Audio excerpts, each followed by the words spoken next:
Then Jacob looked up and saw Esau coming with 400 men.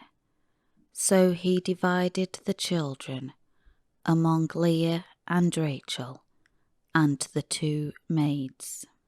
He put the maids and their children in front, Leah and her children after them, and Rachel and Joseph last of all. Then Jacob crossed over the stream ahead of them and bowed himself to the ground 7 times, bowing and moving forward each time until he approached his brother.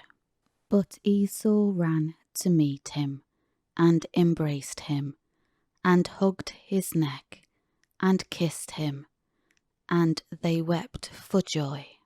Esau looked up and saw the women and the children, and said, "Who are these with you?" So Jacob replied, "They are the children whom God has graciously given your servant." Then the maids approached with their children, and they bowed down. Leah also approached with her children, and they bowed down. Afterward Joseph and Rachel approached, and they bowed down. Esau asked, "What do you mean by all this company which I have met?" And he answered, "These are to find favour in the sight of my Lord." But Esau said, "I have plenty, my brother. Keep what you have for yourself." Jacob replied, "No, please.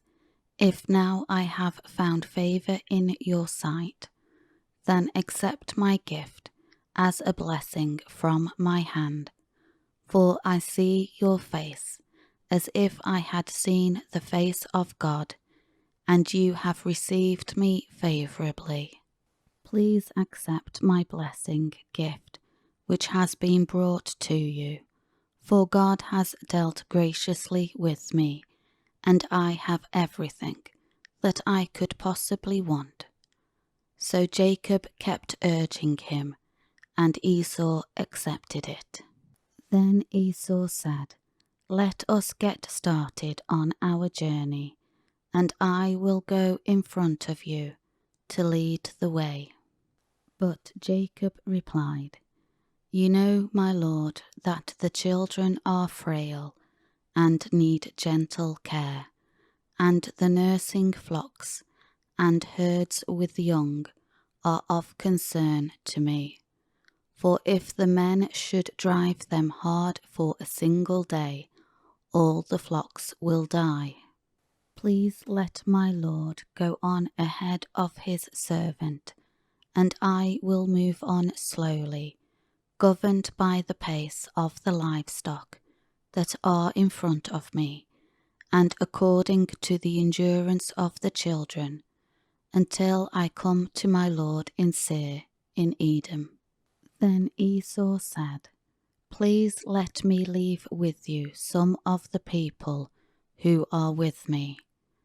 But Jacob said, "What need is there for it? Let me find favour in the sight of my lord." So Esau turned back toward the south that day on his way to Seir. But Jacob journeyed north to Succoth, and built himself a house, and made shelters for his livestock. So the name of the place is Succoth, huts, shelters. When Jacob came from Paddan Aram, he arrived safely and in peace at the city of Shechem in the land of Canaan, and camped in front of the walled city. Then he bought the piece of land on which he had pitched his tents from the sons of Hamor, Shechem's father, for 100 pieces of money. There he erected an altar and called it El Elo Israel,